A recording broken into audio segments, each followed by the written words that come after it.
Hi, I'm Daryl. I'm building Oktant, an operating system for self-actualization to help people thrive. This is episode 1 of my build-in-public journey, and it starts with the basics, a simple MVP landing page. Today, I'm going to take you behind the scenes of my Firebase Studio setup and reveal the next steps for the full app build-out. In this build video, I'm going to take you through how I set up the static Oktant website, which is a simple web page. A header describes the 8-slice framework that underpins Oktant.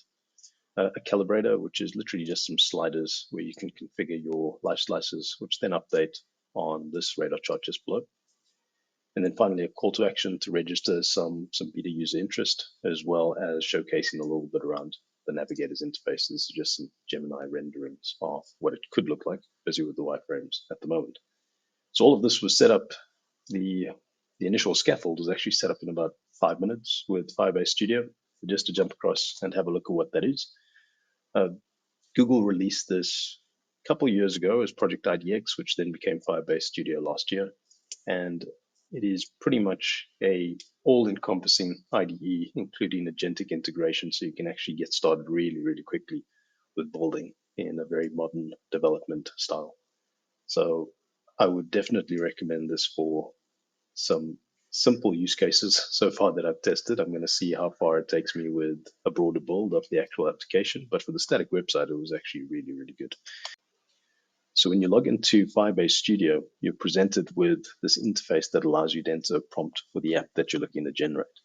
In my case, I had iterated the whole concept of Oktant separately with Gemini, and I even asked it to create the prompt that I would feed into Firebase Studio to help me get started.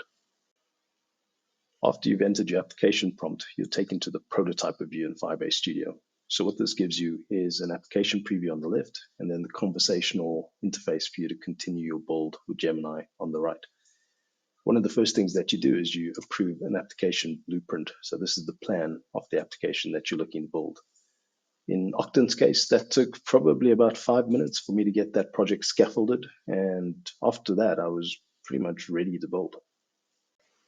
After I'd reviewed the web page that was generated, I used a combination of describing changes using the full application context on the bottom right, or by using the selector tool to actually go and fine-tune specific components and elements and describing those changes in line. So I found that quite intuitive in terms of being able to actually navigate the prototype interface and make changes as I go.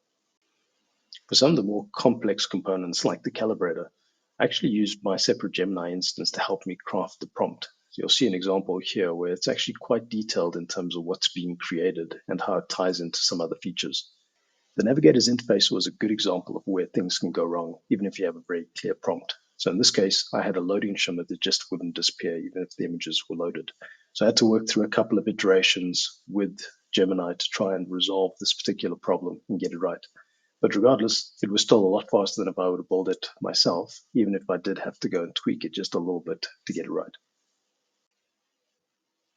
So there was one point of frustration while working with Firebase Studio, but it wasn't really because of the IDE itself. It was more the classic kind of peer dependency issue of upgrading a package based on the recommendation, actually. So I went through several iterations of this before I actually reverted it back to the last working version. And I took down some of the quips from Gemini as it was trying to fix this on each iteration. So as an example, talking about tackling dependency hell, pinpointing the culprit, talking about several final versions that were never final, kind of empathizing with me being right and understanding my frustration, talking about unraveling the dependency maze, and my personal favorite where it talked about, well, the error is mocking me at this point. I think it was at that point that I actually reverted back the code just to get it working again. But overall, I think the actual experience working with the prototype interface was really, really good. And I'll switch across to the code view so you can get a view of what that looks like as well. So here we are in the Firebase Studio code interface. If it looks a bit like VS Code, it's because it is a fork of the Code OSS project. So you'll get a lot of the similar features out the box. This is the default layout that it comes in. So what you get is a preview again on the right. You've got an output log of your server and what's happening. You've got some good features in terms of being able to actually just engage and reload your web page as you're developing. In fact, it's also got things like hot reload. So if I were to change some of the text or some of the componentry on my website, I would actually be able to reload that on the fly.